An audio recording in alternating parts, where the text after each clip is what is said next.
Good evening, ladies and gentlemen. Welcome to episode 11 of On the Ball. Hope you're doing well. Hope this is finding you well. Hope you're being healthy. Hope you're staying safe.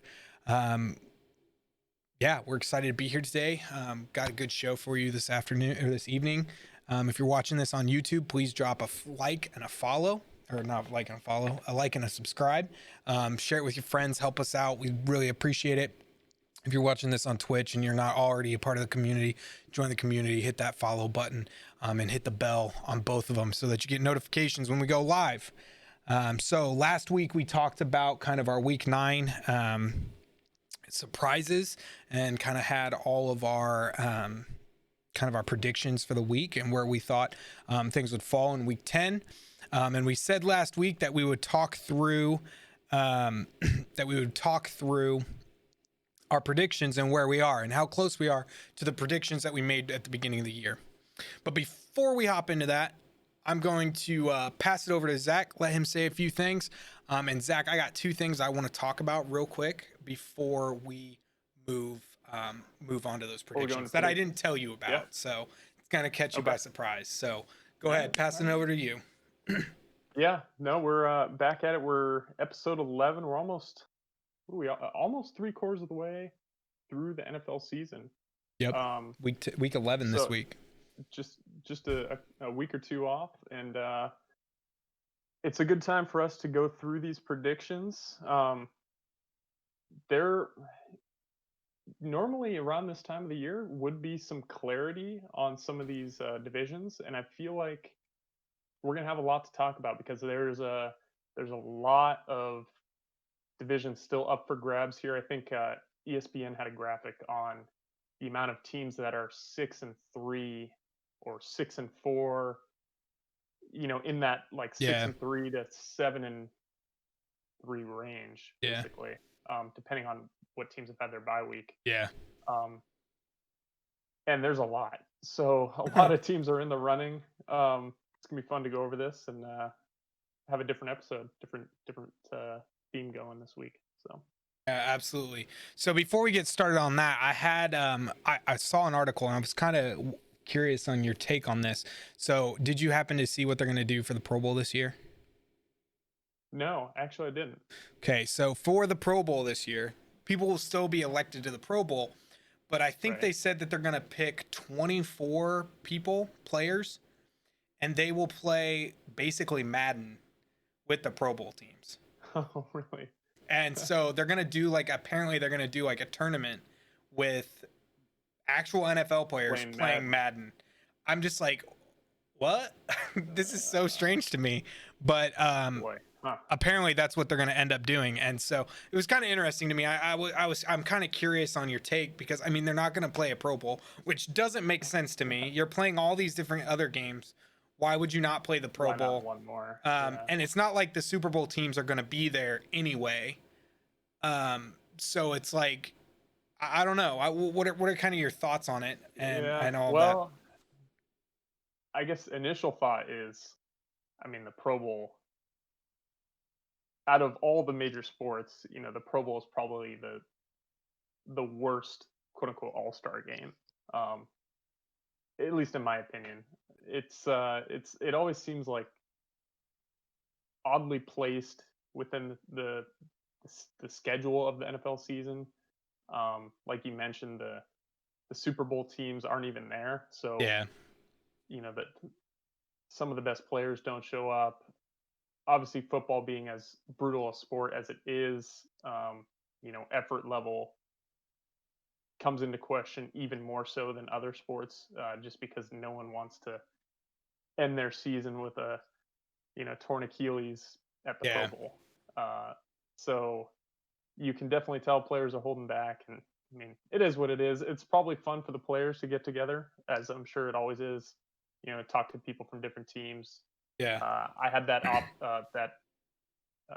actually happen a couple times back playing baseball, where you kind of branch off of your normal teams and you meet guys that you play against all season, and it's fun to just talk to them and see them in a more personal manner. But as far as your question on Madden goes, I think it's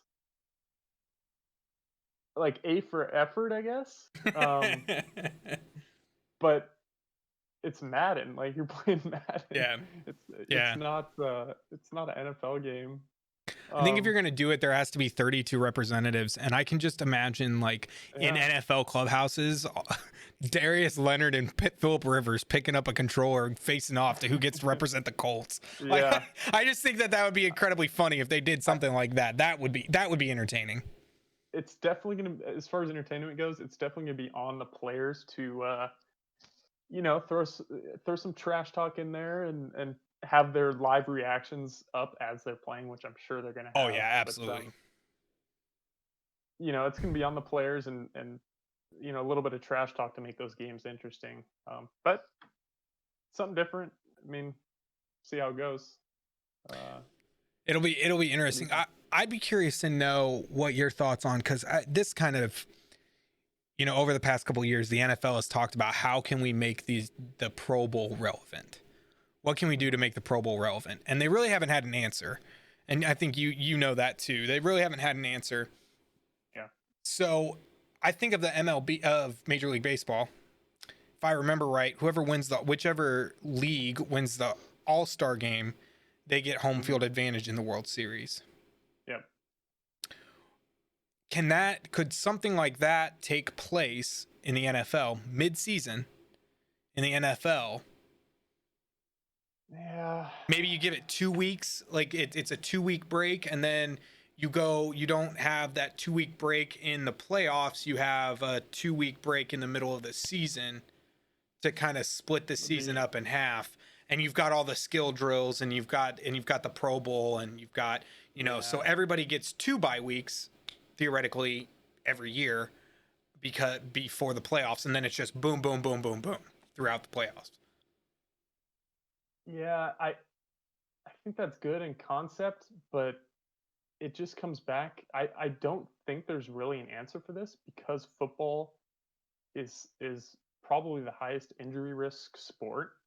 I Okay. mean, what if you put it in the middle of the season and you got a couple Pro Bowlers from uh, who's a bad team right now?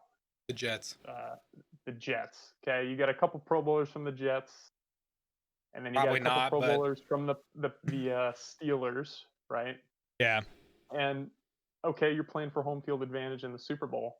Well, what if are the two Jets guys gonna care and risk injury for their fellow AFC Yeah, that's a team that's a good to point. I mean the Steelers sure the Steelers probably would be putting some effort out there, but would they even like what if they got hurt in the Pro Bowl and then and they're Yeah. 6-0 and they have a 2 week break and then it's all for nothing because you lost your starting left tackle and your starting safety or whatever. Um, so I mean, I think in concept it sounds good, but it just comes back to the injury risk of the sport. And the players know that they have to gear up. I mean, they gear up the second that game ends on Sunday or Monday, whenever they play. They're doing everything in their power to prep for that next week. Yeah. It's a brutal sport, and you know, having a game that doesn't carry much meaning for potentially, you know, 80 to 90% of a AFC team or 80 to 90% of an NFC team um, might just be kind of awkward at the end of it. At least I Yeah, would I think. mean, you've got a good point there. I mean, I just want it to be exciting. I want it to be exciting. I want it to Yeah. be, what it, um, I want it to be an exciting game. It's boring. It's not fun to watch. Oh yeah. It's like the NBA All-Star game. Like the skills drills, the dunk contest. Like I'm not sure how many people actually watch the NBA All-Star game. They watch the dunk contest. They watch the three-point contest. Some people probably watch the skills contest. I will say it is fun to watch the skills contest at the Pro Bowl. I think that it's awesome and that's a great change. But the game is just kind of a waste of time to me. So I don't know Yeah. how much money you have to put in it, and maybe they figure out a way to do like rookies versus older guys. Maybe that would be interesting, like the Yeah. vets versus rookies, or vets versus 5 years or less. I wonder even how they would feel. I mean, how fans would feel about like a flag football option even. Um, Hmm. I mean, you take some of that injury risk out, right? Because Yeah. you can tell when the guys tackle each other in the Pro Bowl, they basically make contact, and then you The know guy that they're falls like over. they're whispering to each other, "Hey, just go down, go down, go Yeah. down. Let's not make this any harder than it needs to be." Exactly. Right? Exactly. And I mean, what if they play flag? I mean, sure, a guy could Tears plant his ACL. leg in the ground and non-contact tear his ACL, yeah. But I mean, at least you reduce some of that injury risk. It's tough, really tough. By older political parade, I'm meaning like 30 and plus. 28. 28's kind of in my mind is an older NFL player. Now I Mm. understand that's only 1 year older than me, and I don't consider myself old. But in football years, those guys that are 28 that have taken hit after hit after hit, they are like 50 at Yeah, 28. especially like a running back. Yeah, exactly. Yeah. Okay, so moving kind of, I think it was good talk. Moving past that, as a Seahawks fan, are you worried about the Seahawks? They're in a three-way tie at the moment Yeah. with the Rams and the Cardinals for the Yep. top of that division. They are actually third in their division. Are you worried as a Seahawks fan? Yeah. Well, they have a huge game tonight, Thursday night against the Cardinals. Yep. So this will at least the winner of this game will have first place for a couple days until the Rams play on Sunday, I believe it is. They play Monday night actually against Are they Tampa Monday Bay. night? They're against Okay. Tampa Bay. Okay. But honestly, if I were to have to like rate it 1 to 10 from a concern standpoint, I'd probably be pushing like a 6 or maybe a 7 at the moment. Their defense is extremely bad. I know Jamal Adams has been back, and I actually just saw a stat before we hopped on here. He leads our team in sacks and QB pressures, Hmm. and that's from your safety position. Um, I don't know if you're bringing in a safety to do that to fill that job. Um, it's great that he is, I suppose, in one sense, but it also speaks to how poor our pass rush is, just Yeah. from the front four.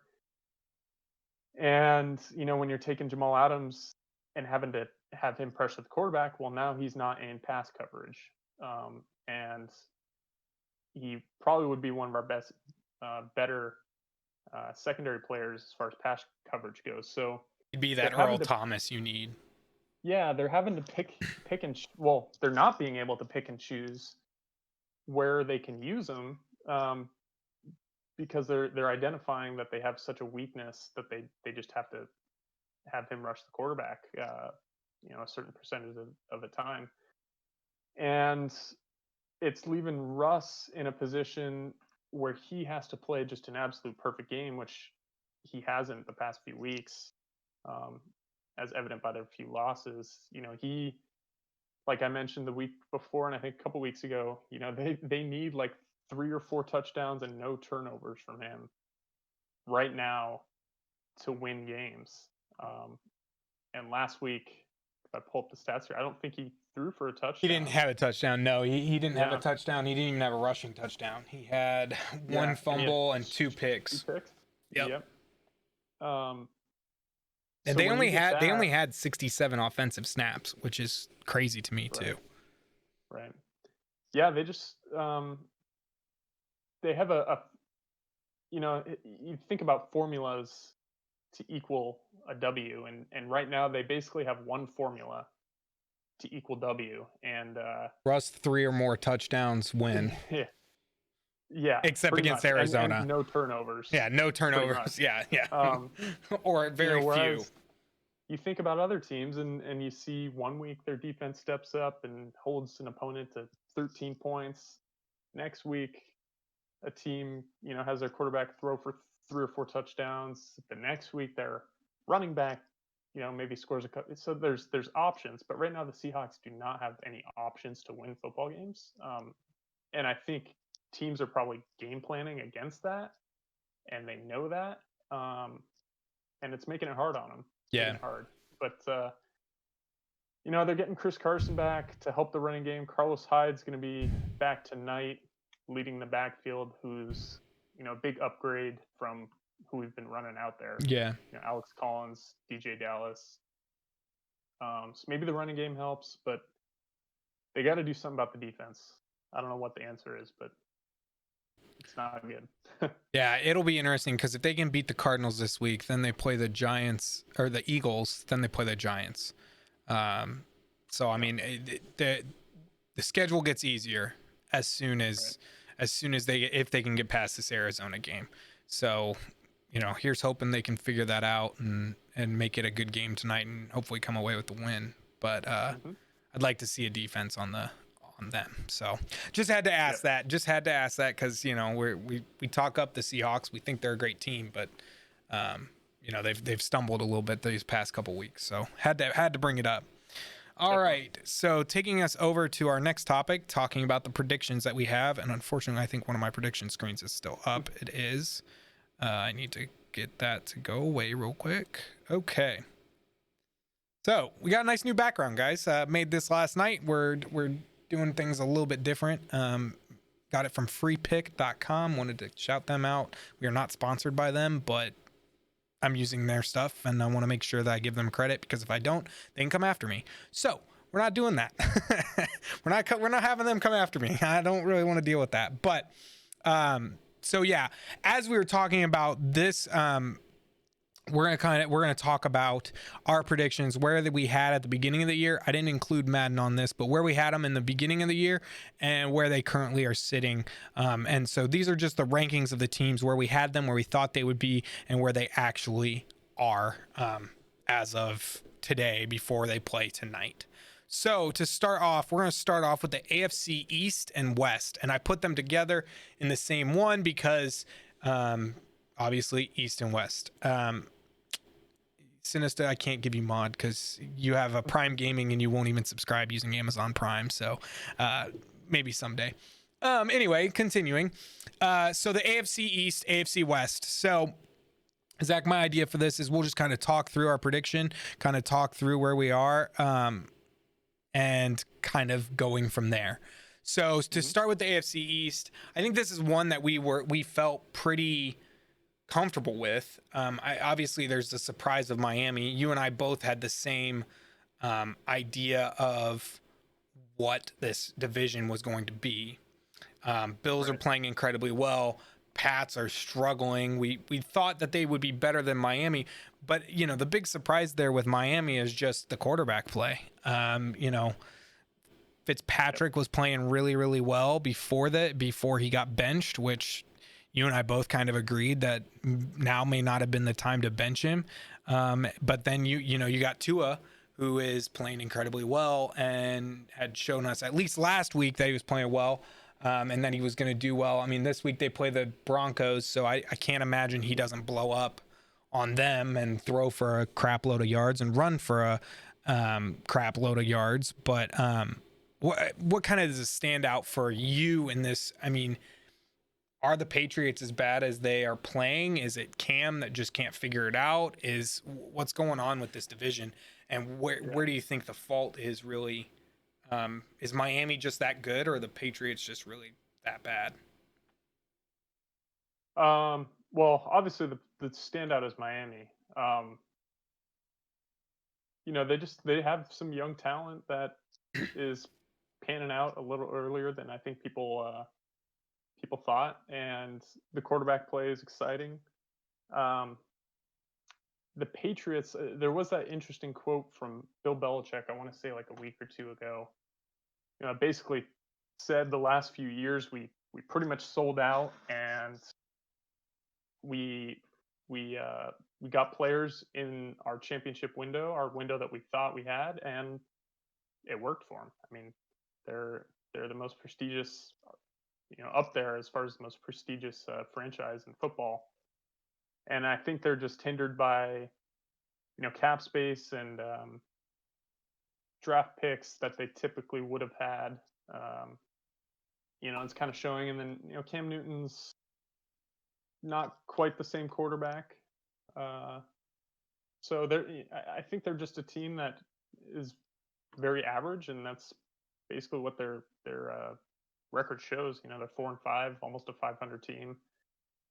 The Jets are kind of what we expected, and the Bills are kind of what we expected as well. I thought the Bills were going to be a very good team, and barring a Hail Mary from Kyler Murray, they'd be 8-2.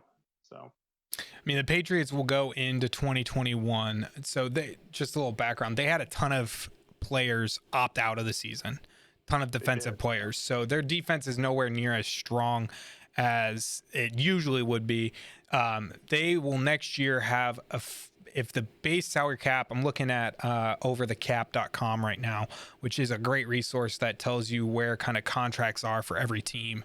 And kind of how much cap space they'll have based off of what the prediction is. So right now, with who they have currently on their roster, in 2021, they'll have $63.5 million available in cap space. And there's only 3 teams above them that have more cap space. And that's the Jaguars at 83.1, the Jets at 80.8, and the Colts at 75.96.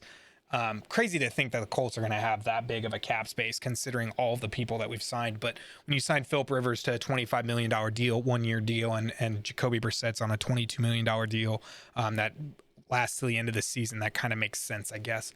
But, you're going to have the Jets spending a lot of money, the Patriots spending a lot of money this year on potentially on players if Bill Belichick chooses to do that.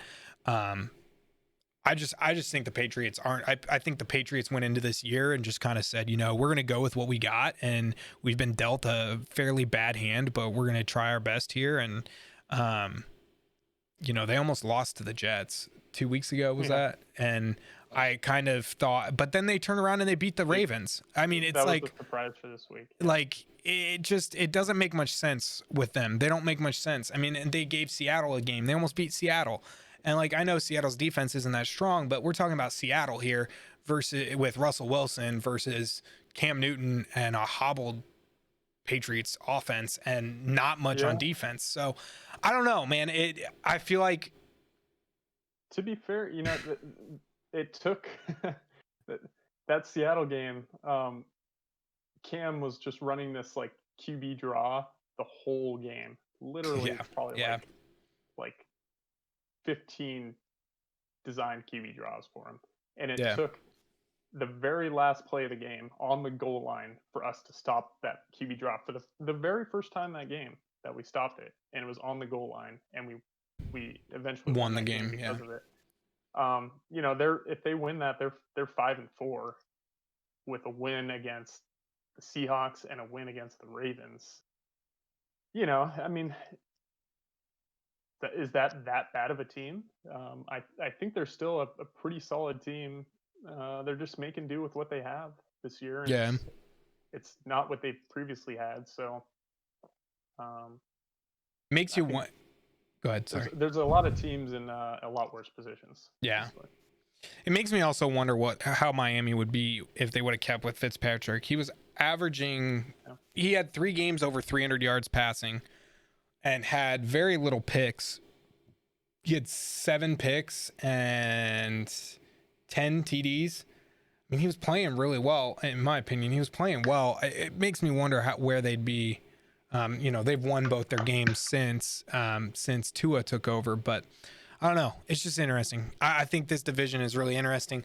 I think Bills fans should be incredibly happy with where they are as a team. Stephon Diggs and Josh Allen appear to have it figured out, and if Josh Allen can continue his rampage the way he has, I think they're in a really good shape. Definitely. So, all right, moving over to the AFC West. This one was the first 2 teams we both said would be the Chiefs in Vegas and the Las Vegas Raiders, and they are. I think there's no doubt in our mind, at least in my mind, with the Chiefs. They're the best team, one of the best teams in football. Really great offense, a lot of weapons, probably one of the best quarterbacks in the league right now with Patrick Mahomes. Raiders, a little bit of a surprise, but I didn't think, obviously, when we're starting the season, we thought Tyrod Taylor was going to be the starter with the Chargers, and Drew Lock is still the starter with Denver, but they lost Von Miller. And frankly, the Chargers and Denver, and neither one of them are really that great of a team. Both of them Broncos are 3-6, and the Chargers are 2-7.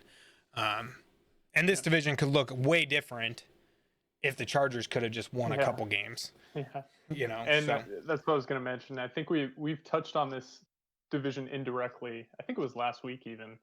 we've We done it touched on 3 weeks in a row. Yeah, it's been multiple weeks in a row that we've kind of indirectly touched on how this division could look very different.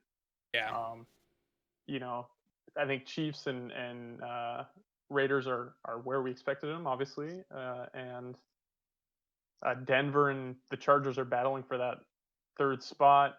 Even though, I'll say it again, but the Chargers could be up there battling the Raiders if they were just Won those 3 games.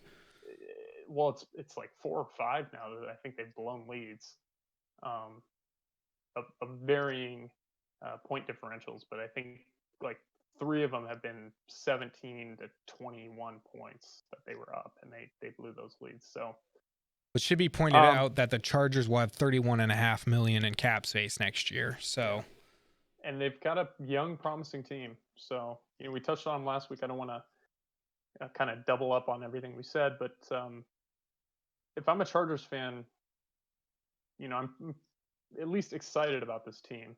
Maybe they can challenge for a wild card spot, kind of that second slot in the division.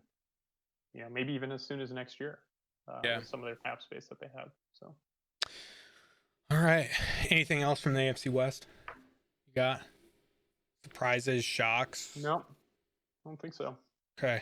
Next, we're gonna move over to the AFC North and South. I'll let you go ahead and lead on the AFC North. Cool. Yeah, the North. Well, this was one I had a little bit of fun with, admittedly. You could see under my column there, Pittsburgh, all the way down at third. It's kind of played out as we've always seen this division play out. Thinking back to, gosh, like what, 2005, back in the Troy Polamalu, Ben Roethlisberger, Ed Reed, Ray Lewis days. This division looks almost identical to what it would have looked like, the past 10 to 15 years. And I thought there would be kind of a turning of the corner here in this division this season, just with Pittsburgh getting a little bit older, but clearly was wrong. The Browns, Browns are still a good team. They're just in a very good division. Ravens lost to the Patriots, but I think the Ravens are still, they're 6-3, tied with the Browns. Yeah, both those teams 6-3. That Ravens are still a playoff contention team, and Pittsburgh being undefeated. This division's played out. Admittedly, Pittsburgh being undefeated is a surprise, but this division's kind of played out, I would say, as most people would have expected. Yeah, I would say there shouldn't be any surprise with what this division is. I mean, it really is a toss up between the Ravens and Pittsburgh Steelers. They're the perennial superpowers in this team or in this division. And then it's a toss up between, I think we all kind of knew that the Browns were just going to have the better roster. I mean, the Browns have more talent. The Bengals next year will have 45.6 million in cap space available. So, we're talking about 36 million in effective cap space. So effective cap space is basically how much you can pay people on salary, is my understanding of it. It's salary, so it's representative of the maximum cap space a team will have when it signs at least 51 players on the team.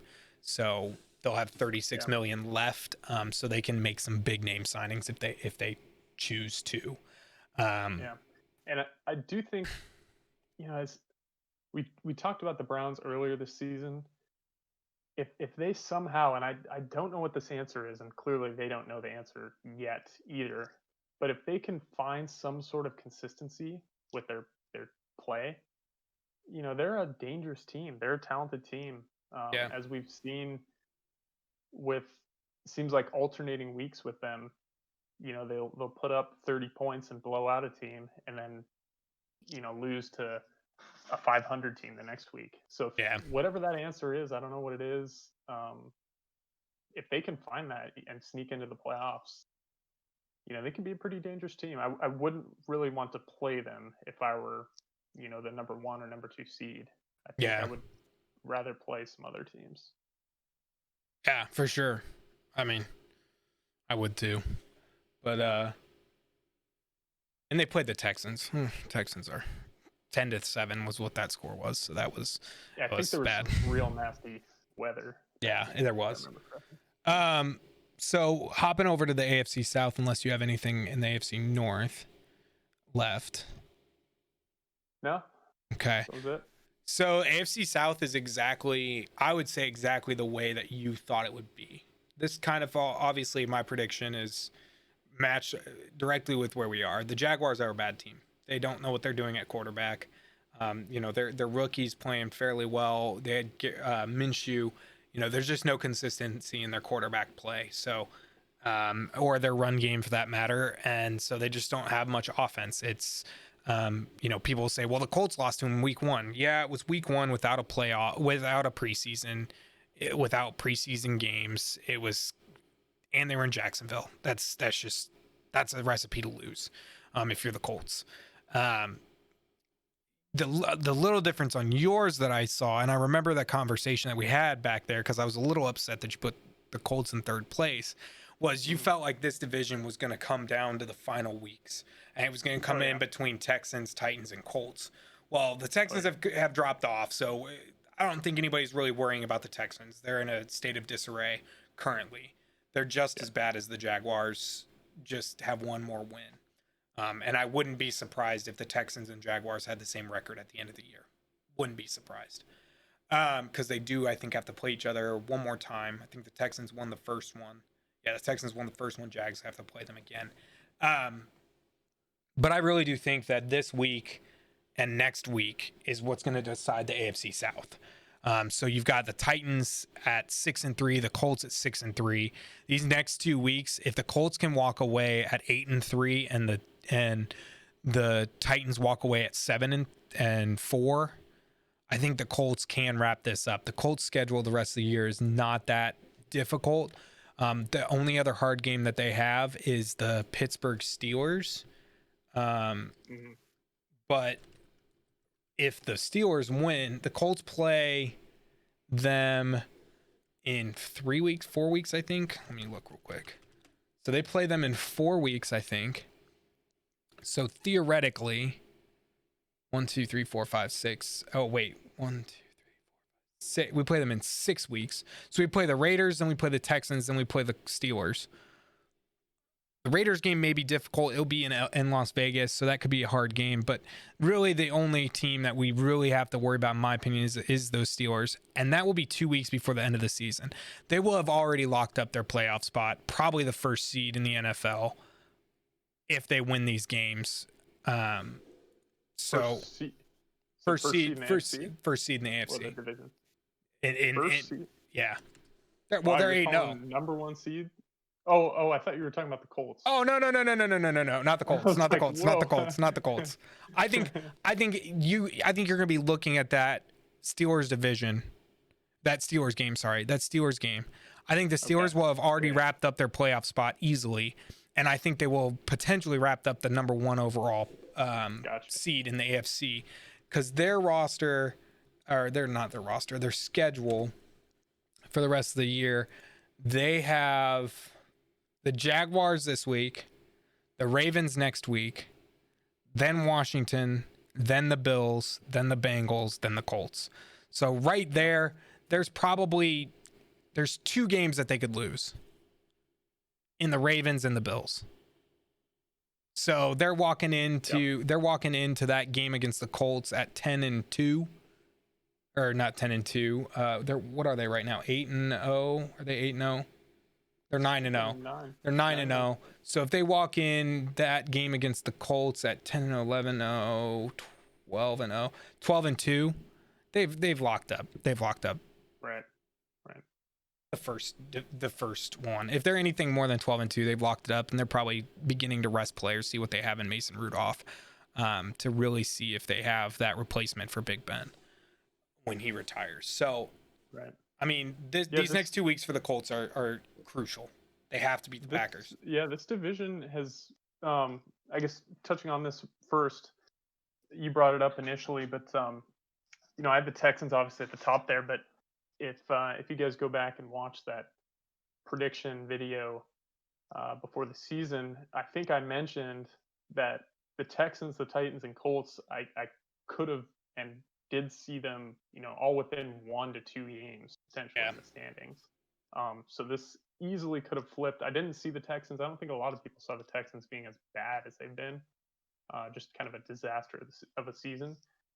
But I mean, the Colts and Titans both with similar, I mean, identical records. Colts have the tiebreaker right now, but battling neck and neck is kind of what I saw in this division, along with the Texans who aren't there. But this is turning out to be one of the most interesting divisions in football, really. Yeah.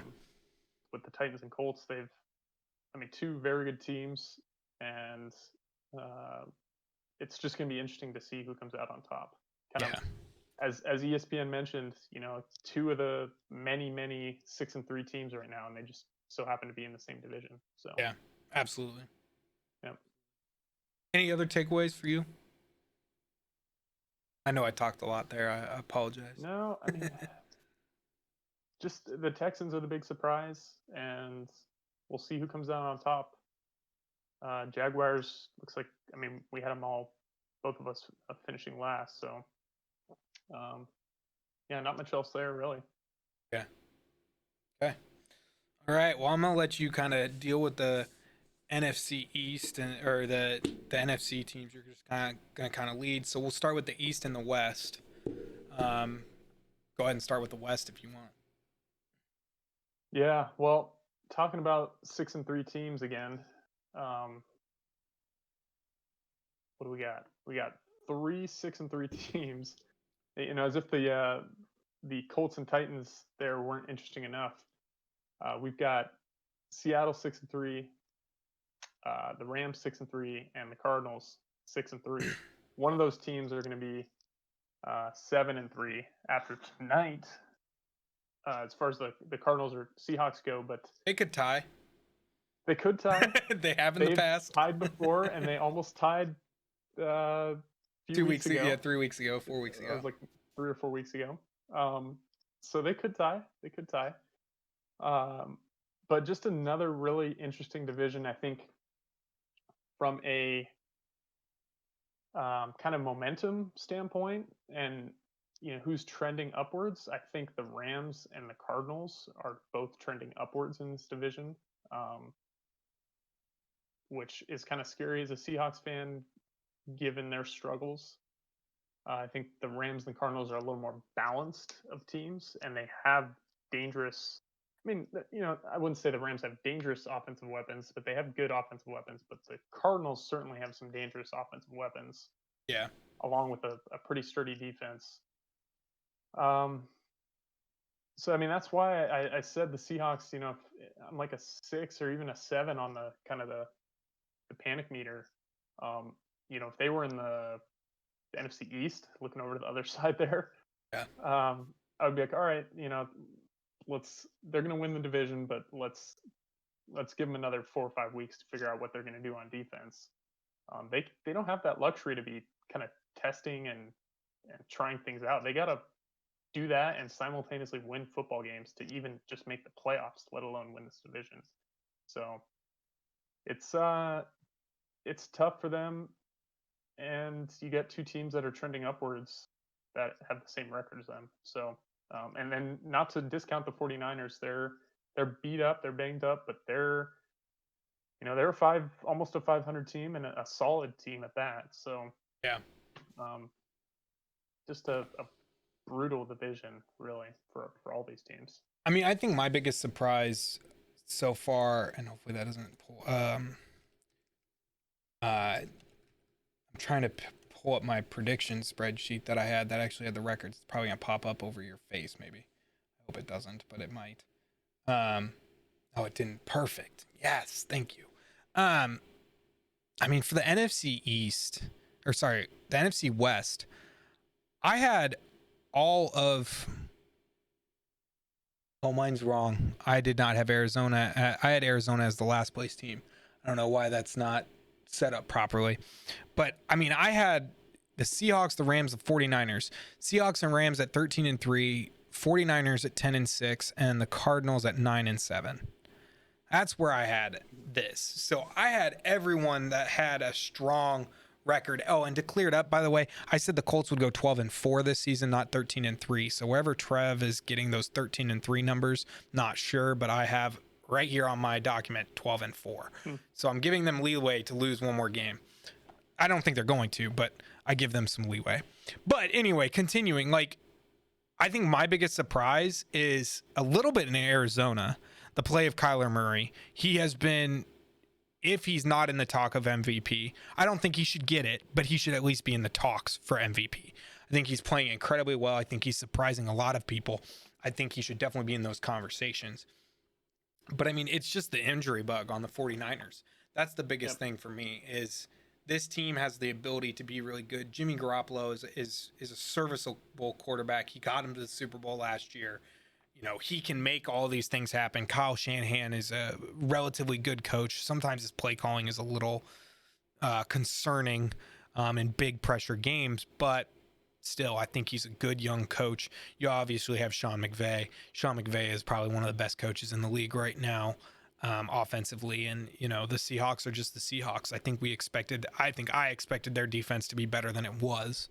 And, you know, if they run the table, they're still 13-3, potential for 13-3. But, you know, I'm not sure they run the table from that standpoint. So, it's kind of my takeaways. No, I was scared. I was definitely scared of coming into the season. The Cardinals. I knew they were just going to make this division even more brutal than it already was.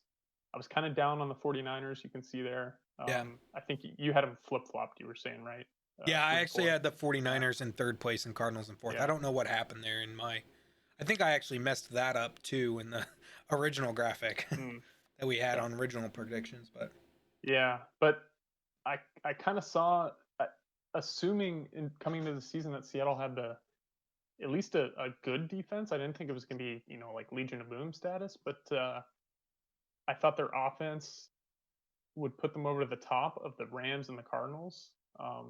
But I really thought the Rams and Cardinals could each be, you know, 9-7, 10-6.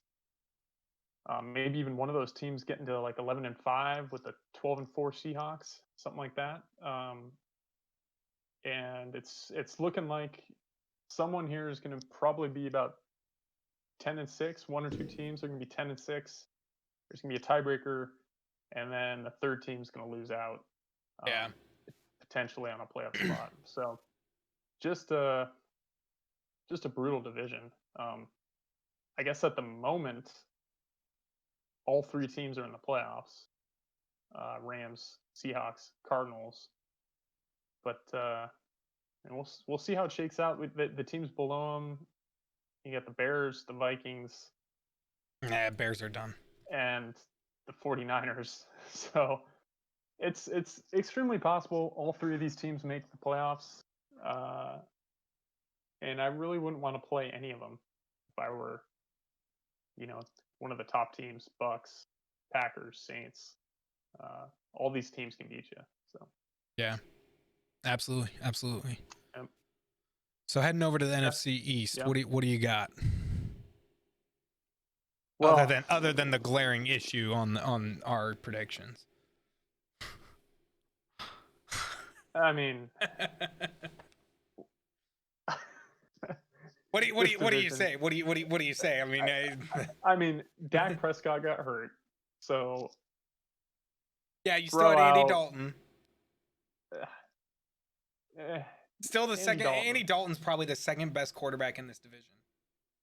Surprisingly, somehow he is.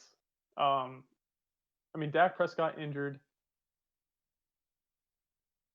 and this division is just a mess. I mean, I don't know how Philadelphia. I mean, they're leading the division there, but they're at what, They're at 3-5-1. 3-5-1. I don't know how they aren't doing better. I mean, they Carson Wentz is at least a decent quarterback, if not solid. They have no team Yeah, I above guess the team 400 around them. in this Yeah, the division. in this Yeah, division. There's no team above 400. They are 10-26-1 combined record. and this, I don't know what to say about this division. It's like, if it were me, if I were Roger Goodell, I would just implement like a rule just for this year and just say sorry, but if you don't get to 7 wins, you don't have a team making the playoffs out of this division. um, it's just so bad. Every team is extremely disappointing, and whoever gets into the playoffs is just going to get beat by like 3 touchdowns and call it a year. So, do you have anything substantial to add? I just kind of like disappointed. Not really. I mean, the prediction. The prediction that I had for them was not great either. I mean, I had them at 10-6, 7-9, 4-12, and 3-13. So I wasn't predicting very much to come from this division either. I predicted that they were the worst team in football as well. So that's just kind of where I stand on it. Yeah. To be fair, this division could look at least a little different if Dak Prescott were healthy. He was off to a pretty hot start, passing the ball. So, we could have had maybe like a 9-7, 10-6 team out of this division. But as it stands right now, we're going to have, the 49 or the Eagles facing off against the Bucks if the playoffs were to start today. And that wouldn't go well. I just don't see that going well for Philly. No. All right. Well, we'll move on. Go ahead and go over to the NFC North, and we'll start with you. Where are you feeling on this one? Mm-hmm. Yeah, this was one of my other kind of, along with the Steelers. I guess both these teams, the Packers and Steelers, I was just looking at age and previous performance, specifically from their quarterback position. Aaron Rodgers obviously has done like a complete 180 this season, vaulted himself back in the MVP conversation. They're leading that division. The Vikings, we talked about this last week. They've been a disappointment up until about 2 weeks ago, but their offense looks fairly dangerous at the moment. And I know they have Kirk Cousins, but I did see a stat, and this was a couple days ago, but I believe the stat was the Vikings lead the NFL in yards per passing play. It was something like 7.5, 7 point something yards per passing play. And they are last in football in pass plays. I'm sure that efficiency is somewhat due to the efficiency of their running game. So obviously you wouldn't just see that stat and go tell them to be the throw the most passes in football, because that efficiency would surely just go down the garbage. Yeah. But if they can keep Dalvin Cook going like he is, and they can maybe pass the ball a little bit more and hold on to some of that efficiency, they have a pretty solid defense. I know their record to start this season was bad, but they're a sneaky team. I don't think I'd really want to be playing them. I think they're going to finish, they beat the Bears. I think they're going to finish second in this division. Maybe get that 7 or 8 seed in the playoffs. Yeah. And I don't know if I'd really want to be playing them either. Yeah. You know, I think they're better than their record shows. And then you just got the Packers doing what they've always done, and the Bears just kind of being that average team, kind of disappointing quarterback play, disappointing offense with a sturdy defense, and then Lions kind of doing what looks like we both expected. So I mean, yeah. I you basically summed it up for me. I mean, Aaron Rodgers is doing what Aaron Rodgers always does. He takes the yep, game over, and Devontae Adams is playing out of his mind. Um, it'll be yep, interesting to see how the Colts stop him this week. But yeah, I don't really have anything other than that. Everyone knows kind of how I feel about the Bears. Not very good, not a very good team as far as quarterback play goes, and that's their biggest hindrance. If they had a good quarterback, they would be in so much better shape, but they just don't. yep. Um, so that's kind of my Yeah, takeaway on that. the Vikings, they oddly, if I had to kind of pick a team that they remind me of, it's the Titans of last year with a running Derek, back yeah, they're yeah, beating 25 to 30 times.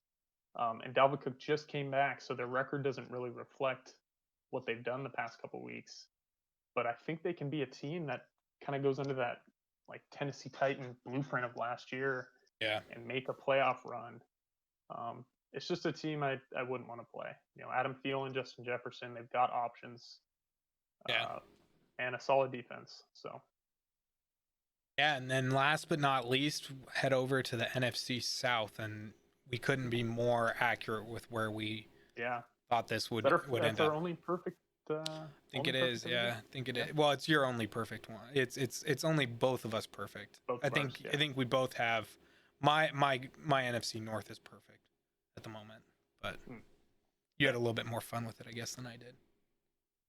Yeah. But Couple couple I outlier picks. it'll be interesting to see what happens with the Saints as Drew Brees has that Yeah. collapsed lung. I think not collapsed lung. Yep. It Yeah, was a collapsed collapsed lung lung and and fractured ribs. yeah. So it'll be interesting to see kind of what happens. I don't think he'll be playing this week. I think Jameson is No, playing this week. So it'll be I think interesting to see what they they do. called him out. I think it initially like 3 weeks, Yeah. 2 3 weeks. So they're So already setting that boundary, that expectation, I guess. it'll be interesting to see what happens. I mean, this will be the make it or break it time for not only Jameson Winston but also for the Saints. They need to come out at least with 2 wins over these next 3 weeks without Drew Brees. Um, Yeah. and I think they can do it. I'm not sure. Let me look at what their schedule is. They play the Falcons this week, Broncos next week, and then Falcons again. So 3 games that they can easily win. Falcons are in disarray. Broncos are not a really good team, and then they play the Eagles. They really need him back for the Chiefs game in New Orleans. Then they play the last 3 games of this season. They play the Chiefs, the Vikings, and the Panthers. So um, Which team was that? The the Saints. Saints do that. Okay. So they've got some time. They've got some time to Yeah. kind of they can deal without Drew Brees for a couple days, a couple weeks at least, hopefully. And I think this is going to be a really interesting. I guess I'll call it substitution with Jameis Winston filling in for Drew Brees. Um, we've touched on off and on almost every week. It seems like about Drew Brees and his arm strength, which it sounds like some of that we can actually attribute to injury. I think he was playing with a fractured rib Yeah, he was. for the past couple weeks. That surely can't feel good when you're throwing a football and rotating like that. Um, but Jameis Winston, as many turnovers and specifically interceptions that he had with the Bucks when he was starting quarterback, he's a very serviceable quarterback. Yeah, I mean, he puts up yards, he throws touchdowns, and he's got offensive weapons on this Saints offense. Um, I think the offensive scheme will kind of limit his exposure to a lot of the picks that he had in Tampa, where they were just kind of airing the ball out. yeah, I think it's going to be a lot of Michael Thomas. I think it's going to be a lot of Alvin Kamara, and I think his efficiency is going to go up. And then he's still got the big arm, so he can still get it downfield, which honestly the Saints don't really do with Drew Brees. So they might have like another option even in this offense. Yeah. Dare I say it, as far as just going downfield a little bit more. It's not going to be the efficiency of Drew Brees and the accuracy, but I think they can have a little more fun with their offense. We'll see. I mean, Jameis, he could be on the. I think he threw 30 interceptions. Yeah, it was like 30 or 33 or something last It year. was 30 interceptions, something like that last year, which isn't going to cut it. But if the Saints can kind of rein him in, I think he's going to be pretty successeful. And maybe those short pass plays will be helpful for him. Maybe that kind of that shorter, quick reads will be better for him. And it's possible. I don't know if it will be, but it's build some possible. confidence, and then get it downfield when you have the opportunity. So yeah, he threw 30 interceptions last year, but threw for 51,000 yards or 51,000, 5,100. 5,100. I mean, he can throw the football. That's for sure. Yeah. So it's going to be interesting to see what the Saints do with him. They change up the game plan at all, specifically on the offensive side. But they got the Bucs right on their heels, so they got to keep winning games. Yep. And these are two good teams. So yeah, that's pretty much all I have from that standpoint. Yeah. I don't really have much more. I just want to thank everybody for being here. Really do appreciate it. Have a happy Thanksgiving. Hold your loved ones close and just enjoy the time, either by yourself on Zoom or however you're celebrating Thanksgiving. Enjoy it, and we may see you next week. We may not, but that's going to be kind of mine. Zach, go ahead go ahead and sign off. Yeah, I guess we'll kind of figure out what we want to do next week. What's possible. Obviously, Thanksgiving falls on our normal podcast day. So, and I'll be out of town next week. But we'll be back on the weekend. Maybe we can. We've got some extra games on Thursday.